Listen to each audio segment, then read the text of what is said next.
see some familiar faces in the audience.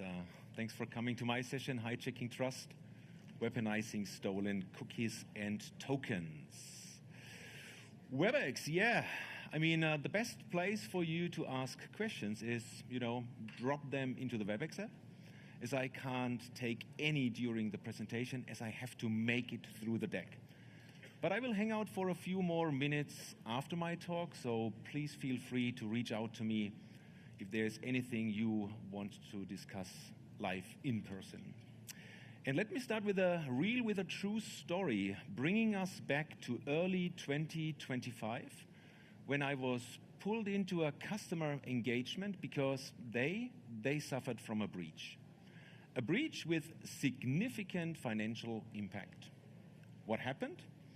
Well, to give you some background information, the customer's SOC team, they kept seeing over a longer period of time a constant pattern of, let's call them identity hygiene events.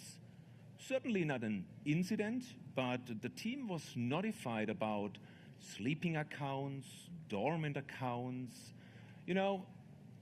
malicious admin activities and a few other alerts. During their investigation, they detected a compromised session, meaning an unknown adversary fully took over the session of one of their employees. And further analysis revealed that the employee in question did business using an unmanaged device in a denied territory, a country the customer still does not have any business, not even business partner in. And when we analyze the timeline of this incident, yes, the stolen cookie was the key event. It is a strong signal, don't get me wrong, but the extra context the team collected revealed earlier exploits that actually lead to this account takeover. And all that could have been prevented having the right tools and controls in place. Very quick, who am I? My name is StefanDuernberger. Quite some time in the IT security industry, quite some time at Cisco. I'm married, a proud father of 3 wonderful kids. And I shared plenty of these private pictures on the Who Am I slide of the presentations I gave over the past years. To make this personal, private connection with you all, that's really important to me. And this picture, shows me not at a hacker conference, but rather me and my family visiting Oktoberfest last year in Munich, wearing my traditional Bavarian costume. Cool. So I kept the structure and the flow of this presentation over the last 2-3 iterations of Cisco Live. I'm going to talk about session cookie theft attacks. We will explore passkeys in great detail. I'm going to talk about tokens and what the industry tries to do to bind cookies and tokens to the access device. I'm going to talk about shared signals framework, and then it's time for a wrap. How does this sound? Good? You're in the right session? Yeah? Okay, let's buckle up. How do attackers get in? I mean, some of them, they use sophisticated TTPs, and some of them, they just use the weakest link, which is humans. The initial access is the heavy lifting. Once they are in, they can make use of any tooling available to them. And backed up by my friends at Cisco Talos, attacks using stolen but still legit valid credentials, these attacks, they still rank under the top 5 attacks being analyzed. And initial access brokers, they sell such packages. This package contains domain admin credentials being used for VPN and RDP services.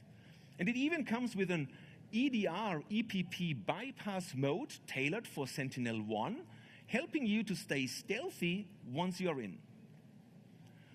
This one here is a slightly different offer. You could purchase a dumped database containing thousands of records.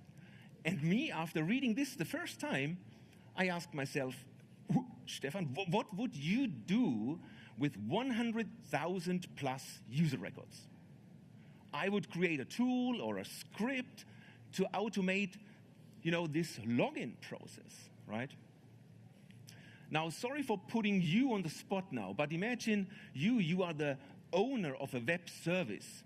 You definitely want to, differentiate between such a malicious automated login attempt from those of your regular visitors, right? And one of the most widely used tools to accomplish this task is reCAPTCHAs. We as a society, we are all used to click on streetwalks and streetlights and crosswalks, and literally every one of us hates such challenges. I mean, top right, this yellow thingy here, it's meant to be a bus. I barely recognize it. Or this one, is the rear of the bike, is it in this square? I leave it up to you. But here comes my absolute favorite. Select all images with taxis. Where the hell do you spot a taxi? So reCAPTCHAs, they are meant for good, but many people struggle to pass them.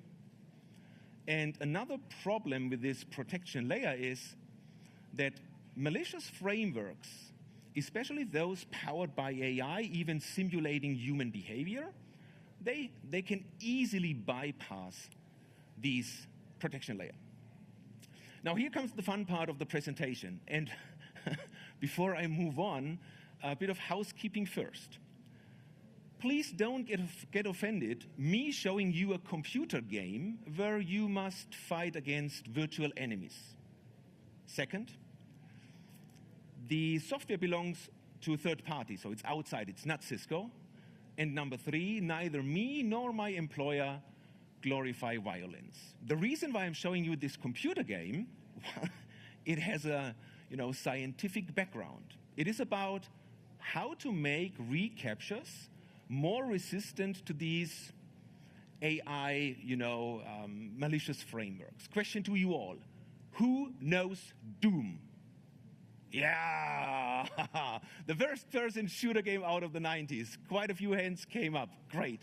Listen, there is a guy who compiled a minimal portion of Doom into WebAssembly and enabled communication between the game itself and the JavaScript capture UI. How creative can you get? You know what? Let me show you this live. Let me quickly switch from PowerPoint to to my Windows station. Just 1 second. So this capture, this is what you can integrate into your web service to protect the login step, right? And once the visitors are in, they can enable permanent fire. And they must fight these, virtual enemies.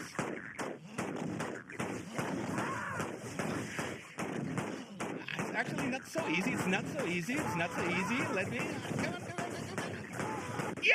Yeah! I made it! I usually fail, but wow. Okay. That's fantastic. That's fantastic. Okay, once you pass it, you get this celebration message, right? And then your regular visitors are in. Pretty cool stuff. I mean, this is brilliant work, isn't it? Right? So these captures, they prevent from these large-scale stuffing attacks or credential stuffing attacks, but they protect just the login step and not the session itself. And when we think about HTTP in context of authentication, well, it is a stateless protocol. Even if I authenticate at the very first beginning of our HTTP conversation, I mean, you, the server, you will simply forget me being authenticated. And that's why modern web has session IDs and cookies. So I authenticate, a session ID gets created, a cookie passed down to the browser, and then my browser keeps adding these information in all subsequent requests for this same session, right? That keeps me signed in and gives me the best browsing experience. Now, the irony here really is these cookies, they are so extremely powerful these days, but getting access to them is way too easy. They get processed by UTM boxes, front-end firewalls, SSL offloaders, load balancing, HTTP archive files, proxy logs, browsers, operating system. The attack surface, it is significant. And the way how the industry protects these cookies is by setting a lifetime. This is a terrible solution. And InfoStealer malware running on your computer system knows exactly how to exploit that. And if you are thinking that, you know, InfoStealer malware is some huge blob of code, you are wrong. The Threat Lab researchers from Varonis, the guy I met at last year's Identiverse conference in Vegas, they revealed a technique to steal session cookies to effectively bypass MFA by just using a malicious browser extension. And other tools that exploit these poorly protected cookies are phishing or proxies, such as Evilginx. These attacks, they usually start with a phishing campaign, phishing your users, making them believe they are connected to the genuine site, but having the adversary, Evilginx, sitting in between, acting as a full relay, relaying all the traffic between your user and the genuine site. Your users, they click the phishing link, right, and they get a login page displayed. And they will enter primary credentials, which get passed up all the way through the adversary's, phishing system or proxy system, all the way up to the genuine site. And of course, Evilginx keeps a copy of the credentials for any further use, right? Now, in case of a 2FA protected service, and frankly speaking, this step varies a bit. It depends on the JavaScript injection. It depends on the proxy being used. It really depends also on the version. But essentially what happens is that your users, they will get 2FA. They will see a 2FA challenge, and they solve the challenge, which is totally out of band. It totally bypasses Evilginx in this case. And the service, the application, well, it sees primary as well as secondary checks being passed, session ID created, cookies sent down all the way to the victim, but get intercepted by Evilginx. In case of the Evilginx proxy framework or phishing framework, something really interesting happens. Evilginx kicks the user back to any random page the attacker configured during the setup routine, making the user believe something went wrong or something simply timed out. But it gives enough time for the attacker to actually drop that stolen session cookie into their very own browser, impersonating the phished, fooled, and tricked user. Let me show you all this live in action. The first thing you will see is I start Evilginx, the framework, the proxy framework, with a fishlet, a configuration engine for Office 365, so I'm really targeting Microsoft applications. So I bring up Evilginx, and then the first thing I do is I blacklist any unauthenticated login attempt, protecting myself from any crawlers and detection engines from Google and from Microsoft. And then what happens next is I just, display the lure, which is the phishing link I'm going to send to the victim. So I create and compose a really tempting and compelling email with a phishing link inside. The user clicks the link, a legit login page gets displayed. They enter primary credentials. They solve 2FA challenge, number matching, Face ID, all the good stuff. And get kicked back to this page. Now, on the attacker side, they harvested primary credentials as well as all authorization tokens, meaning session cookies. Now, Evilginx scales very well, extremely well. You can host it on Cloudflare or other, providers to run in parallel to harvest as many session tokens as possible. I'm interested in session ID number 23. This is the victim I was after, and this is the session cookie harvested by Evilginx. I copy this data, this cookie, and import this one into my very own browser, in the attacker's browser. I first point my browser to loginmicrosoftonline.com. Then I use a browser extension, a cookie editor browser extension. I first delete all the cookies I already got from this service, and then I drop in the stolen, the harvested cookie from session ID 23. And instead of signing in, I just refresh the browser, fully taking over the user's session, impersonating the user, julie@golddustlab.com, which was my victim.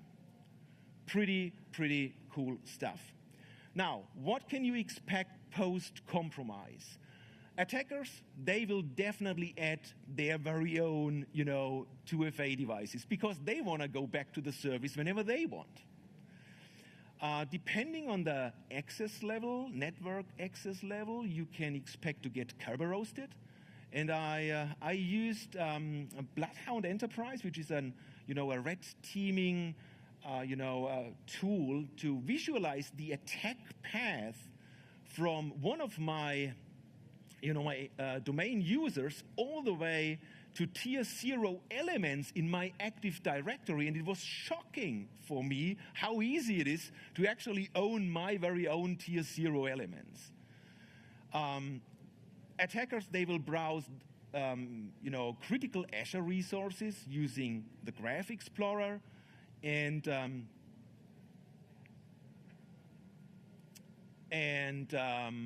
now I figured out that is the wrong session. Not session, but presentation. It's missing here something. Okay, good.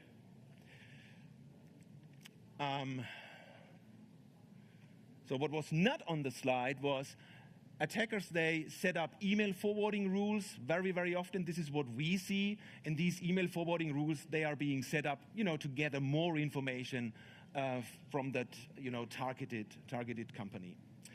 Now, Evilginx scales very well. A slightly different approach is EvilnoVNC. It is mobile-friendly and, cross-platform. And it allows the attacker to run its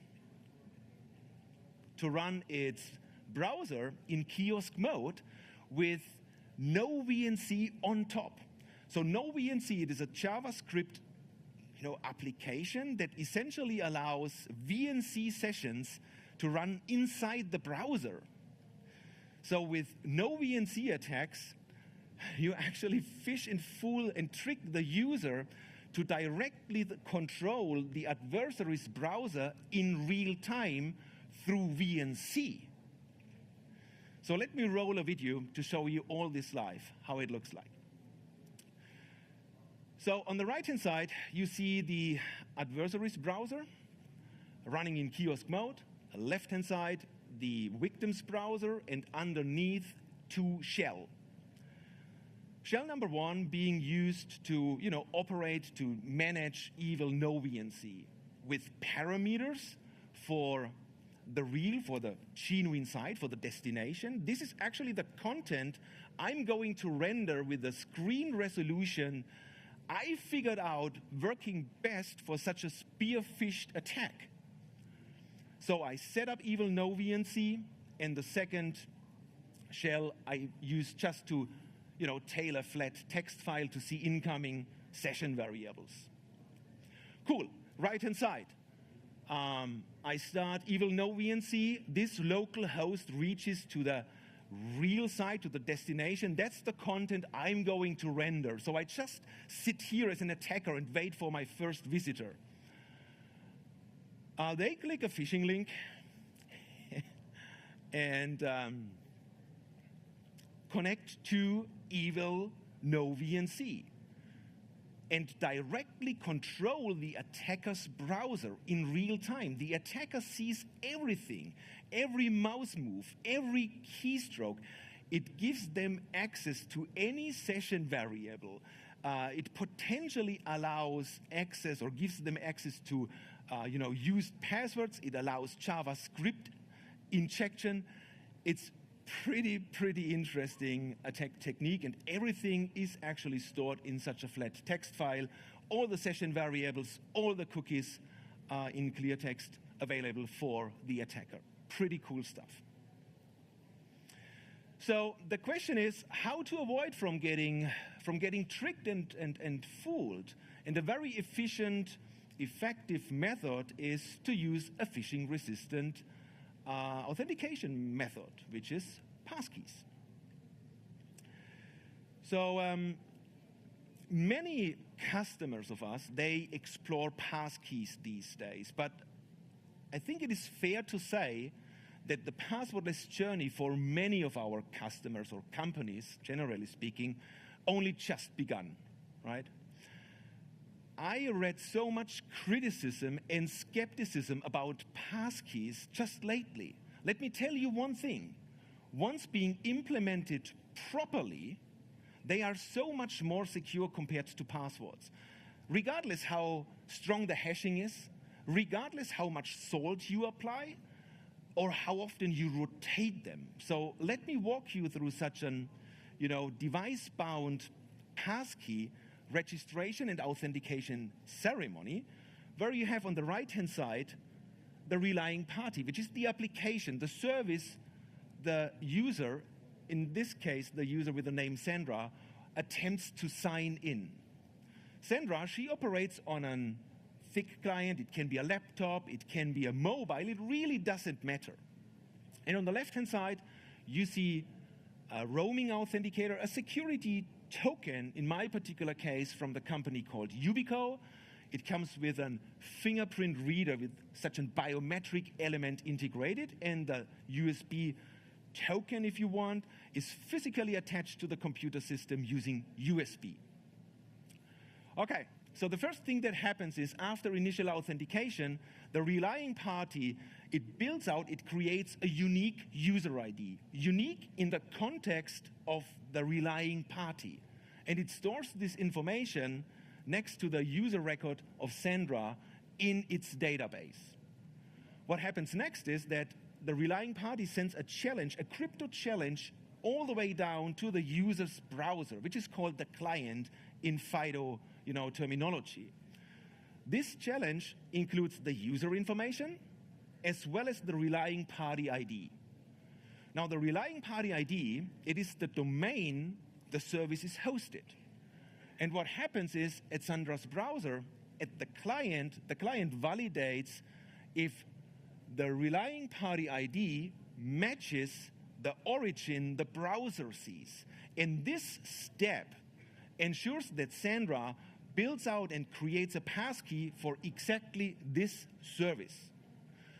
So after the validation, it's time to call the authenticator using the CTAP protocol, client to authenticator protocol, to create and register a passkey for this relying party ID, for this user ID.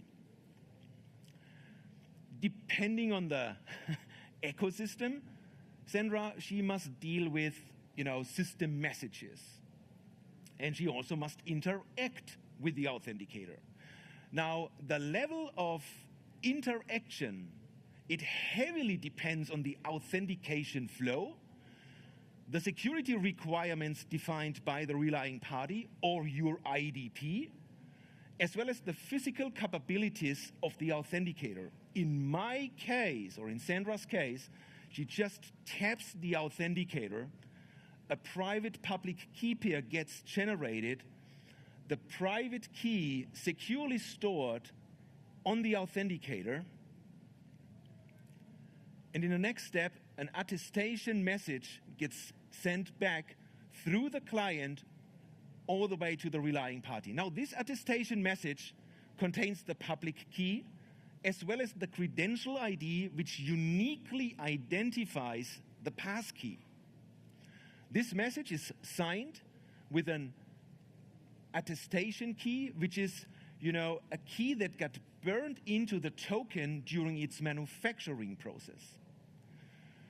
So this message gets passed through the client all the way to the relying party. It validates that incoming message, and if everything looks good, it stores the public key as well as the credential ID next to the user record of the user Sandra.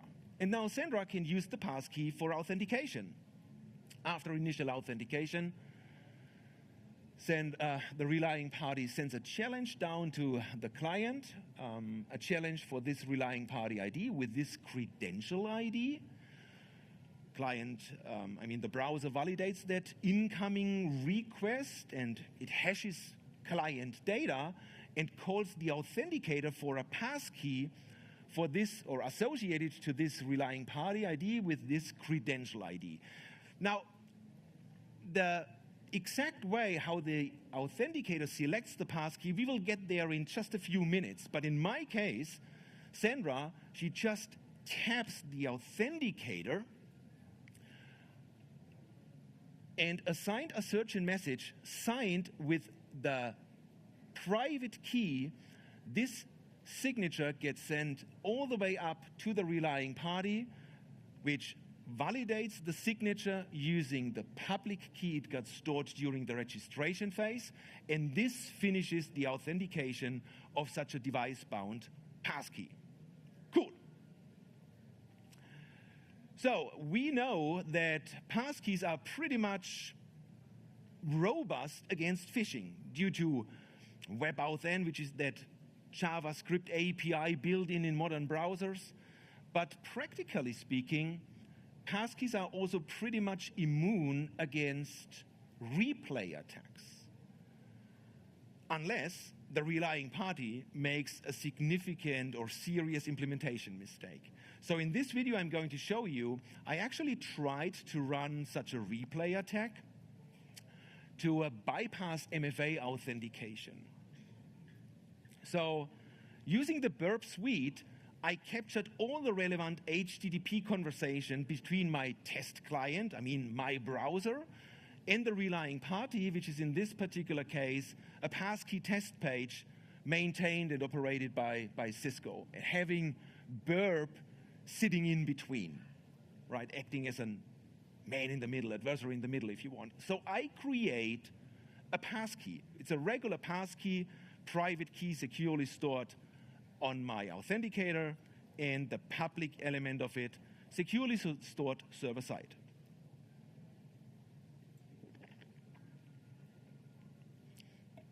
I used it for one authentication just to make sure everything works. So I created a passkey. Flipping the scene to burp, I can actually browse the entire HTTP history of this process. And for running a replay attack, I'm interested in two requests. Request number one deals with a challenge. And what I do is I bring this request to the repeater function of burp, just to replay this request.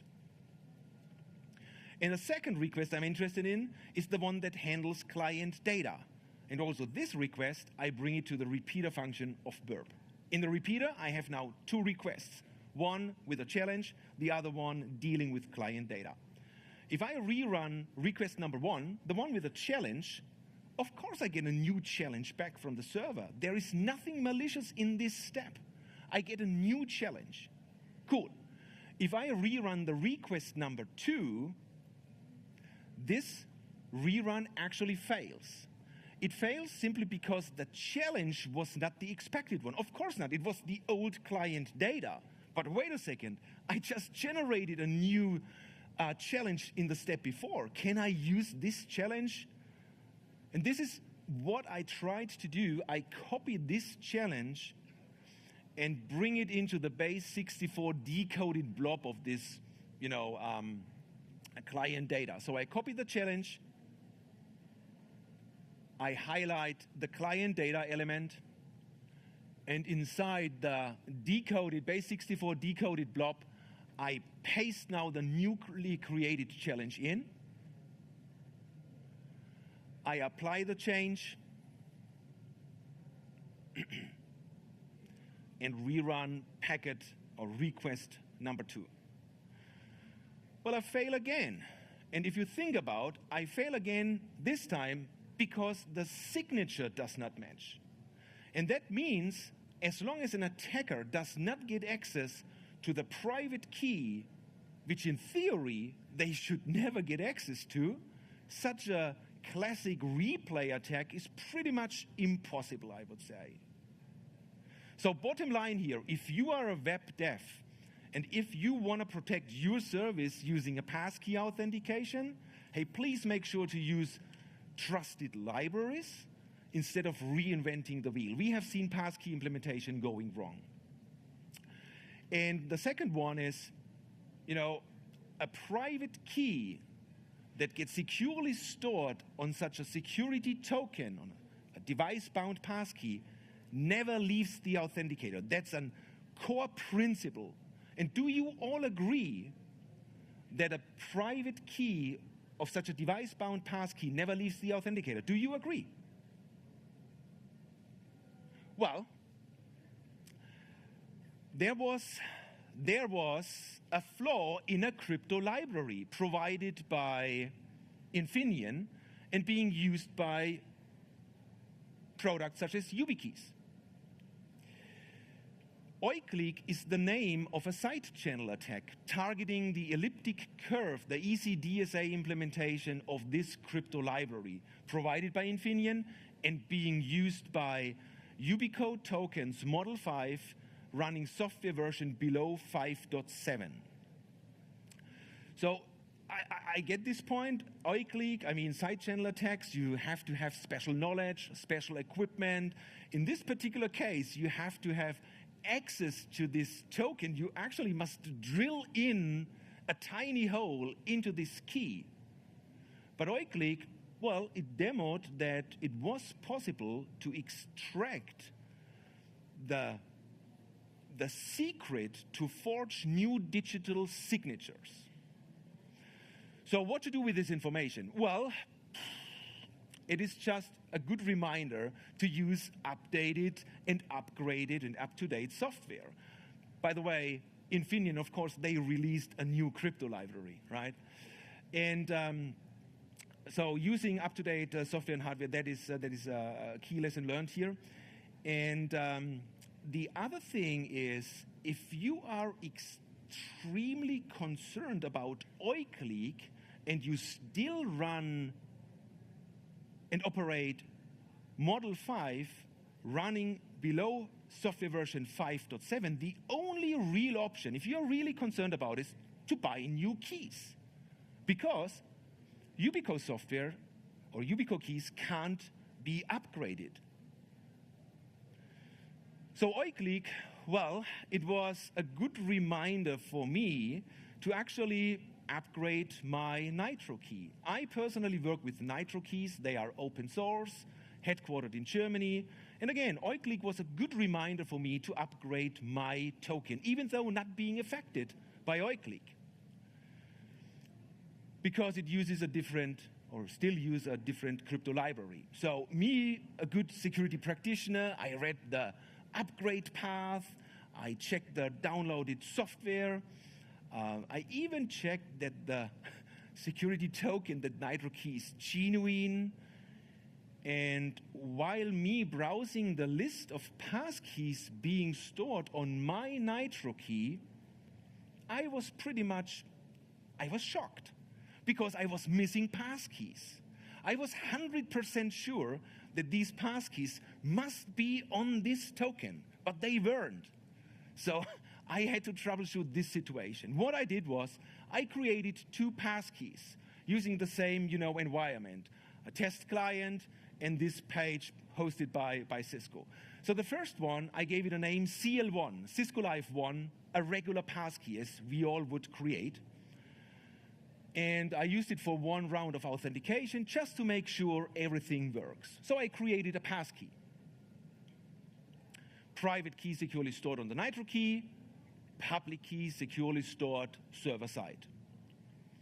I created a second passkey. I gave it a name CL2, Cisco Live 2. But this time, I changed a few settings. I actually created a non-discoverable credential, and I put it now in quotes, passkey. But also for this one, private key gets created, stored on my token, public key server side, and I used it for one round of authentication to make sure CL2 is a working passkey. So I created two of them, CL1 and CL2, flipping the scene, going back to the CLI of my Nitro key after me providing the PIN that gives me access to the browsable list of stored passkeys. I was perplexed. I saw just a single passkey, CL1. So the question was, where the hell is CL2? So in the context of passkeys, there are actually two types of credentials, discoverable and non-discoverable credentials. For both types, a public-private key pair gets created, stored client-side as well as server-side. Now, for those of you with eagle eyes, you may have noticed that in that flowchart of the registration and authentication ceremony, in the graphics for this security token, I used two key symbols.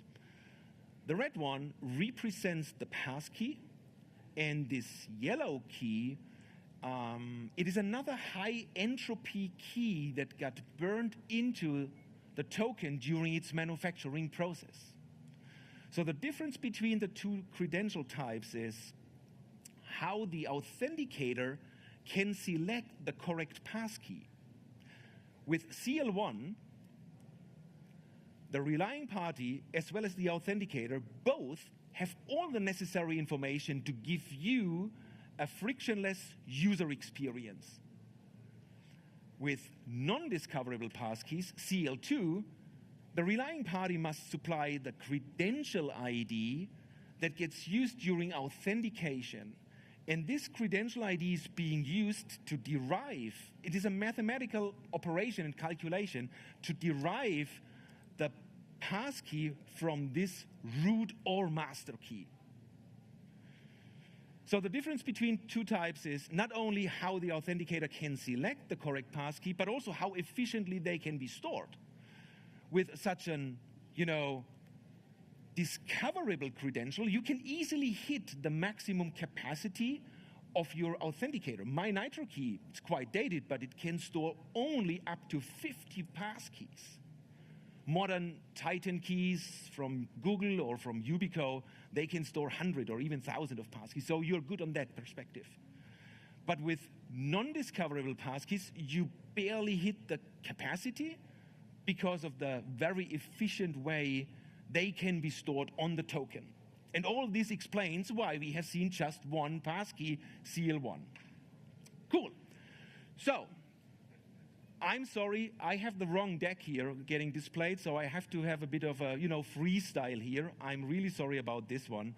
But in context of passkeys, there is so much more we can talk about. Let me summarize here very quick.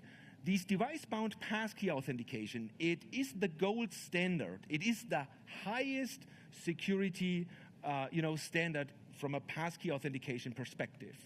There are synced passkeys, these passkeys you generate and store, for example, on your iOS device. Once they get synchronized, well, it's a different attack. Well, not attack, but, different scenario. And the point I want to make here on this slide here is that hybrid passkey authentication, guys, it happens to me quite often. Let me skip these two because they are wrong. I'm sorry for this. Because hybrid passkey authentication is an authentication method and not a new type of passkey as some people believe. So as mentioned, you can use such a QR code for authentication. You pull out your smartphone out of your pocket, you scan this QR code, a passkey gets created, stored on your device, and then you can use this passkey for authentication. This process is called hybrid authentication, formerly known as CABLE, Cloud-Assisted Bluetooth Low Energy, because in the first iteration of this CTAP protocol, Bluetooth Low Energy was the only proximity verification and communication channel. Again, now it's hybrid authentication, formerly known as CABLE. Have you ever asked yourself, what is the clear text output of such a QR code? Did you? Well, there are online decoders. You find them online. And once you do this decoding, you get this as output. It starts with FIDO, which is obviously the intent, the use case of this QR code.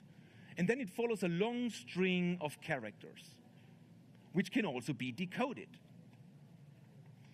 You first have to bring it into a byte sequence, and then this byte sequence can be decoded into a binary object representation, a CBOR object. And if you do this decoding, you get this as human readable output. This is the human readable output of this passkey, of this QR code.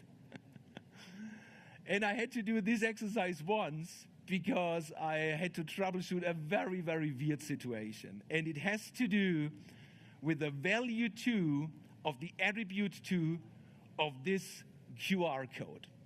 So I was back home, and I used an online application, and I did, in fact, hybrid passkey authentication. Everything worked while me being back home. And a few days later, I had to do business in Munich, in the Cisco Munich, office environment, where my lab environment is. Now, the lab environment is a bit differently structured compared to my flat network at home. My access device was physically cabled to this blue VLAN, to this blue switch. My iOS device was layer 2 associated to the access point and then connected to this red VLAN, to this red switch.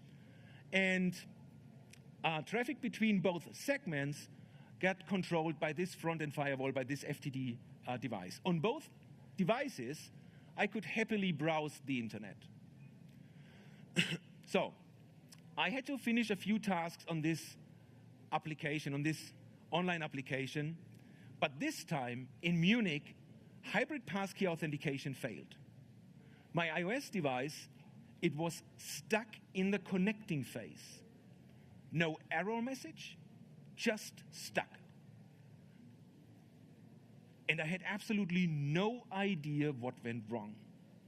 So, I realized, hybrid passkey authentication. Hey, let's check Bluetooth.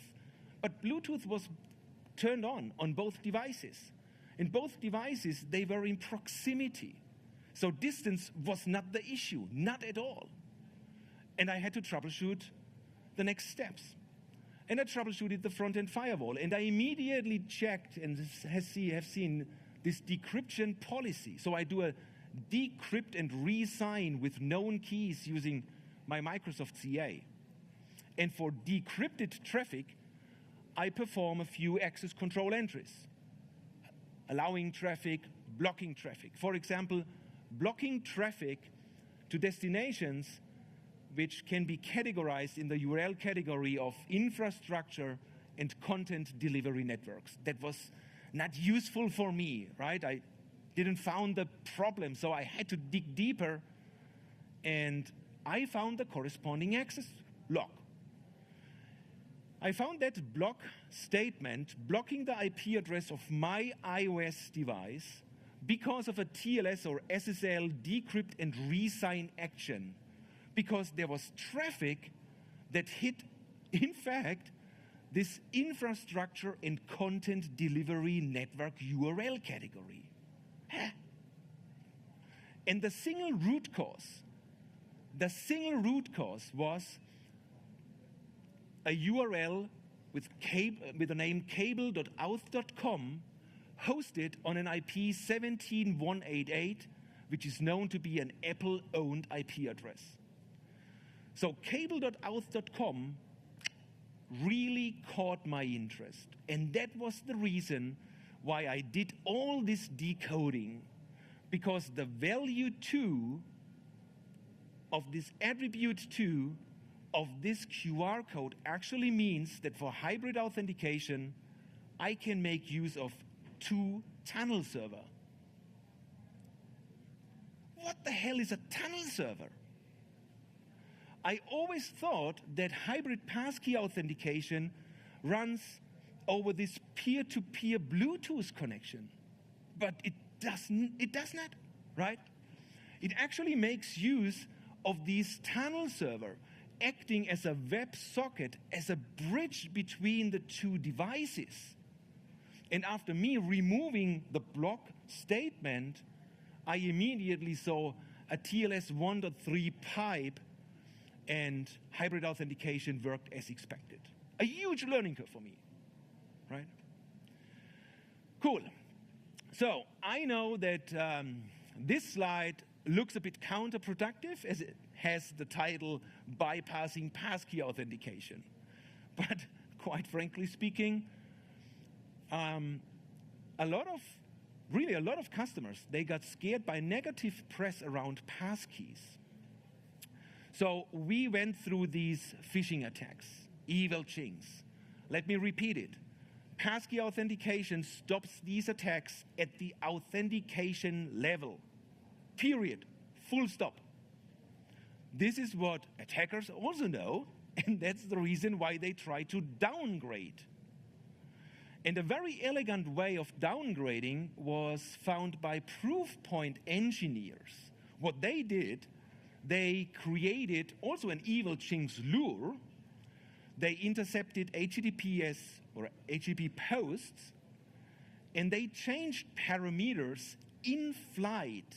For example, they changed, is FIDO supported, from yes to no? And they also effectively changed the browser by manipulating the user agent string to get a browser, a non-WebAuthn supportive browser. So what your users would see, an error in Windows Hello for Business, but getting, alternative phishable methods offered. Quite interesting attack type. Another interesting attack was demoed at DEF CON last year. A document object click checking attack technique. The presentation was about click checking. It started very light, very easy, but then, the attack was quite interesting because it makes use of a browser extension that injects invisible, these opacity 0 elements directly inside or into the DOM. I left you the link to the PDF for your study at home, as the author claimed that all 11 tested password managers or credential managers are vulnerable to this attack technique, to this attack type. Well, I read that write-up, and at least my understanding is that it requires cross-site scripting on major domains, subdomains, and it also requires autofill capability of the, password manager software running on the client. So I leave it up to you how realistic this attack is. But even if you get downgraded, dual proximity verification stops attacks from going on. Question to you all. Who knows Duo Desktop? Oh. That's bad. Okay. So for those of you who don't know, Duo Desktop, it is a native application built for Windows, Mac, and Linux. And the initial idea was to use it for device posture, checking the device compliancy, if it meets the security definitions set by your organization, right? But over the years, it turned out that Duo Desktop can do so much more, and it is now the foundational layer of many Duo features. And one of them is Duo Proximity Verification, which is a strong authentication method with origin and channel binding, similar to hybrid passkey, how hybrid passkey authentication works, but it does not require a FIDO2 authenticator. All it requires is the Duo mobile app, Bluetooth being turned on, as well as Duo Desktop running on the access device, and also having Bluetooth turned on, where no pairing between the two is required. So, proximity verification, it comes in two modes. Mode number one, it is purely focused on convenience. It auto-fills the verification codes being displayed on your access device into the authentication device, into the Duo, push automatically for your users. Your users, they don't have to enter these, number matching thing. And the second mode, I like to call it strict proximity verification. In this mode, we actually make sure that authentication fails once both devices are not in proximity, or the authentication requests come from a source we can't validate, we can't verify. So with this mode, we actively targeting these Evilginx attacks and making them stop at a certain level. We think about, different attack types or scenarios. If I send you a malicious or fake prompt, the best way how I can explain in a very short period of time how Duo Desktop works is, it works similar to an Ajax operation, and it talks to the prompt, to the browser, but also checks from where the prompt came from. In this attack scenario, me, the attacker, sending you the fake prompt from my domain, and the Duo Desktop software checks if the request came from duosecurity.com domains. That's not the case. That's why this attack scenario failed. And even in the, unlikely case, well, what is unlikely these days, but even in the unlikely case that the attacker integrates Duo Desktop in their very own Evilginx environment, and if I send you a push notification, both devices are not in proximity, and also this attack scenario fail. I know it's a lot. Let me roll a video to show you this live in action. So in the center, you see the access device. On the right-hand side, my authentication device, Duo Mobile. And I demo first the first mode, that, convenience mode. So these 6 digits, they get auto-filled into the auth device as long as Bluetooth, proximity verification is true. Your users, they have to do absolutely nothing. Very, very convenient. Some customers, they ask me, hey, Stefan, what happens if both devices are not in Bluetooth proximity? Well, we allow a fallback, and your users, they can manually enter these 6 digits. Good luck. And, this is a fallback mechanism, right? Now, let's change it. Let's change it to the second mode, to the strict proximity verification. The only thing I have to do is I have to change a single pattern or a single box in the policy stack, and now I require proximity verification through BLE. I save this change.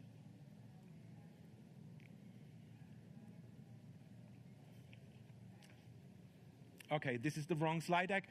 I use RDP, Remote Desktop Protocol, to bring distance between the authentication device and the access device. In fact, this RDP brings 200-kilometer distance between both devices.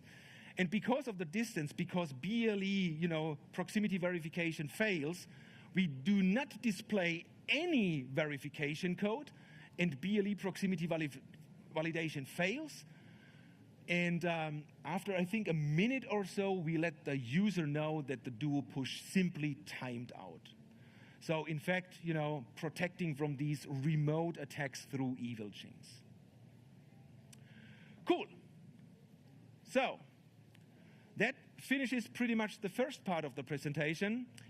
Now, let's talk about session binding, proof of possession. It's about what happens after your users securely signed in. And a very interesting session binding technology is the one from Google, which is called DBSC, or Device-Bound Session Credentials. It is the successor of Google's device or app-bound encryption, which they released a couple of years ago and was found by attackers broken 3 months after they released. So DBSC was now a prototype for several years, and it is now open for public testing. So once you enable DBSC on your Chrome browser running on your Windows device, what happens is a public-private key pair gets created, the private key securely stored on the TPM, and the public key securely stored server side, and the session linked to this key pair. So with this public-private key processing, stolen cookies become totally pointless for an attacker, as they, in the case of DBSC, are extremely short-lived and bound to this, key pair. So again, you have to enable it on both sides, server side as well as on the browser, the client side. What happens after the user signs in? A special crafted HTTP header, a SEC session registration message or header, gets sent from the server back to the browser, letting the browser know where to register the the session. This starts a public-private key pair generation process. The private key securely stored on the TPM. In the response message, the public key gets sent all the way back to the server, to the application. The application stores securely this public key and links this public key to the session, or this key pair to the session. Now, from time to time, the server sends a proof of possession down to the browser. It sends a nonce, such a number ones message. This message gets signed with a private key that gets stored on the TPM, and the response message, this signature, gets validated with the public key, and as long as the public key can validate that incoming signature, the server issues short-lived cookies. So DBSC is a quite interesting session binding technology, but it has limits. The negative side of it is, well, it requires modern hardware because of the TPM. It is limited to Windows, to my knowledge. You must have Google Chrome, and it works for Google Apps, even though there is a open or public GitHub repo, so you could you could test DBSC with your very own application. Cool. I have to skip through, sorry, not because I'm short on time, because it's the wrong.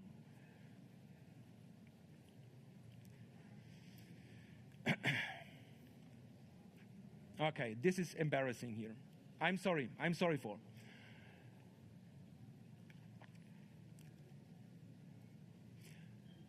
Let's leave the world of cookies. Let's go to tokens, OAuth tokens.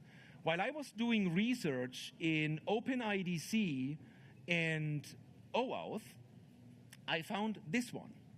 Anyone heard about the tool called Certainly? Anyone? Certainly is a tool created by two researchers doing research in bitflip and typo squad scenarios. So what this tool actually allows is it accepts incoming traffic, HTTPS, DNS, IMAP-S, and SMTP-S traffic in bitflip and typo squad scenarios. Now, what a typo squad is your users simply mistype a domain. Right? Instead of cisco.com, they enter tisco.com. A bit flip, well, it leads to the similar outcome, but due to factors such as faulty computer hardware, such as errors and glitches in computer memory. So in a bit flip, your computer flips a single bit from 0 to 1 or from 1 to 0, totally random. But this can change a domain. For example, changing google.com into woogle.com. And these two researchers, what they did, they created the tool called Certainly, and they registered several domains that were likely candidates for bit flipping on major services such as WordPress. So for example, they registered a domain called GordPress. And they linked this tool to this DNS record and let the system run for an extended period of time. You can't imagine how much garbage they collected. Just internet noise. But not only noise, they were able to collect and harvest meeting invites, passwords, shots, bearers, and even OAuth refresh tokens. So token security, introspection, encryption, and token lifetime, it's of paramount importance. Because modern applications, they make heavy use of back-channel conversations or communication, connecting downstream APIs, calling for services and data, right? I take for granted that we all know at least the base concepts of OAuth. We are all security experts here in the room. OAuth, an authorization delegation framework that eliminates the need of credentials, but it allows clients to access data on HTTP services or endpoints using tokens. And in OAuth, there are different grant types. And the easiest or the best way to explain your grant type and bring it down to the base minimum, it is a use case definition of how a client gets tokens. And there are grant types for the machine world. Machine-to-machine communication. Even the new agentic era is covered with 2.1 OAuth. There are also interactive grant types made for humans. The authorization code grant type, with or without PXE. The point I want to make here is, in OAuth we have different tokens, access tokens. They define which resources can be accessed. And I have seen implementations where access tokens last between several minutes all the way up to 24 hours, which is, frankly speaking, a bit long, in my opinion. And then there are refresh tokens. As the name implies, they refresh access tokens, right? And these tokens, they are high valuable tokens. High valuable tokens. They last between several weeks all the way up to several months. Now, 2025 was the year of OAuth breaches. The press, the media was full of it, especially during the summertime, right? I picked this one But I could certainly use another example, a different example. Most, if not all of these breaches, they highlight severe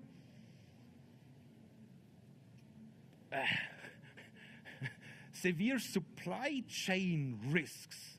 This is the best description I find right now. Supply chain risk, requesting targeted or affected companies to revoke tokens and re-authenticate. Yeah, that's great, but tell me how? Token revocation, that is a complex thing. And it comes with so many questions. Where are my tokens? Which token type is it? How can I mean, technically revoke tokens, and what are the consequences? Right? So token revocation is quite often fragmented across different applications, making a complete remediation, in best case, just a pain in the back. So take care of token security. Take it really serious. Take care of lifetime. Use PXE whenever possible. Store refresh tokens server-side, securely server-side, unless you deal with single-page apps, which is a totally different story. Okay. Access tokens, they define what can be accessed. ID tokens, show the authenticated user to the client. And this is essentially the authentication layer within OAuth. And quite a few, customers ask me, hey, Stefan, why can't I use SAML, Security Assertion Markup Language? Well, both protocols were designed to solve totally different problems. Even though both protocols share similarities. On the right-hand side, structured in these, fat and really ugly XML documents, this is SAML. We usually use the word SAML assertion. And on the left-hand side, way more elegant, base64 encoded in a JSON web token. This is OpenIDC. Again, both protocols, they share similarities. They know about the issuer, IDP if you want. They know about the subject. They know about encryption keys, signing. And they also know about, extra attributes. And they carry these extra attributes about the authenticated user.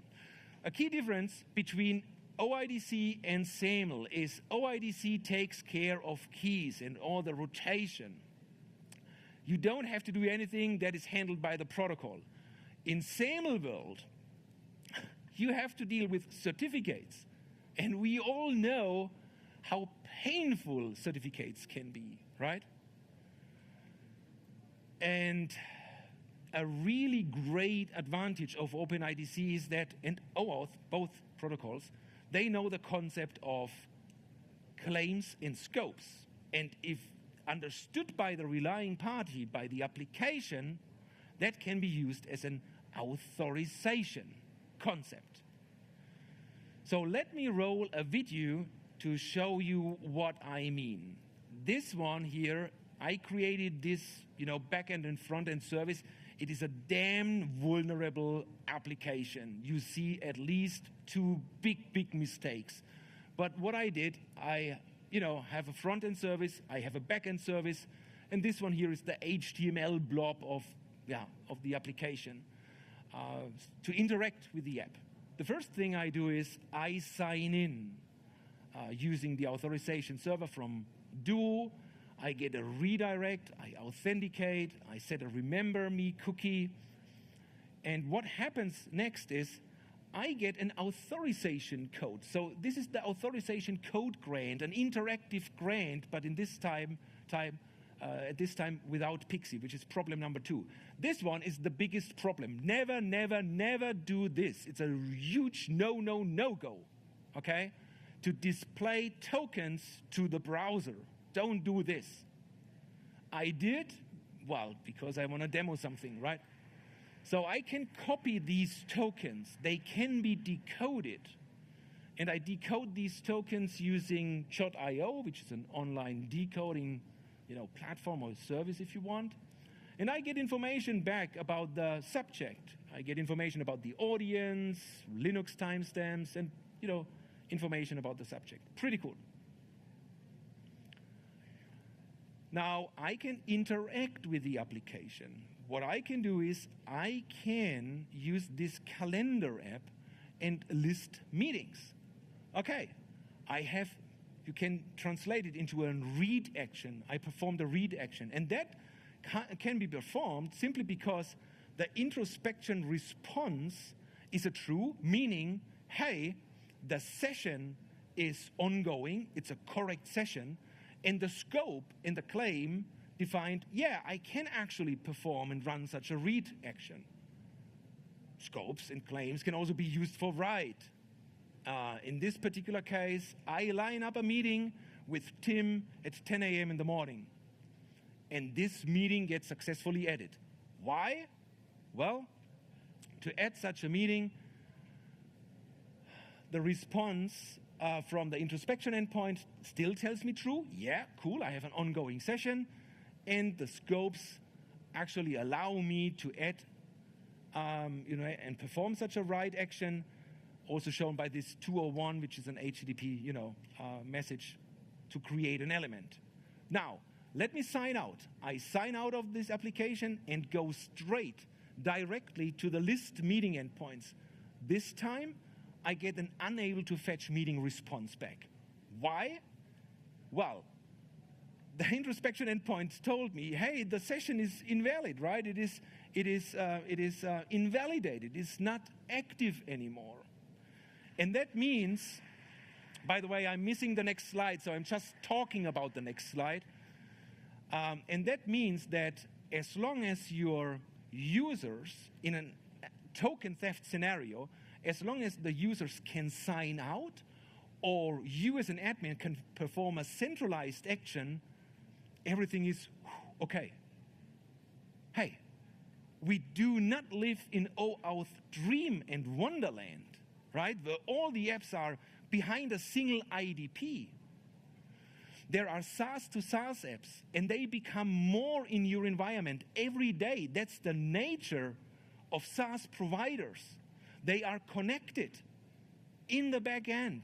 And if they aren't connecting them, it is one click, one consent away.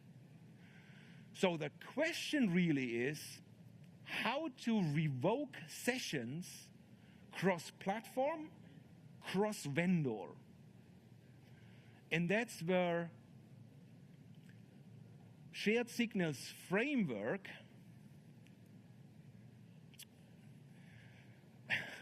it's freestyle now. Okay, where shared signals framework comes in, which is, user session management in a zero trust architecture on a webhook style, so extremely fast.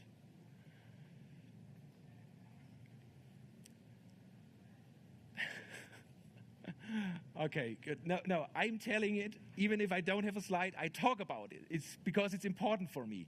I'm a huge fan of communities. I'm a huge fan of communities. This is how my parents raised me. This is how I got educated. This is how I live. I'm a huge fan of communities. When I read about shared signals the first time and understood that it is a community way to exchange information cross-vendor, cross-ecosystem to solve common problems in CTA, I was like this, yeah, I want to be in this group. So I read about it, and there is an open group. It is an OpenID Foundation sponsored, working group, and I signed up to be a member of this working group to work on this standard.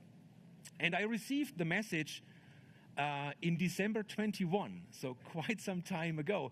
And when I got that message in my inbox, I said, yeah, this was this moment for me, right? And I attended the first meeting of the working group in February 22. And when I signed into this, I hope that's okay for Cisco to say, it was a Zoom meeting. When I signed into this Zoom meeting, I was surrounded by really talented people talking about these problems, trying to solve them in a standardized way. And that is shared signals. So shared signals, what it is an asynchronous publisher-subscriber model. And we know these pub-sub models. Who knows PX Grid from ICE? PX Grid is a pub-sub model.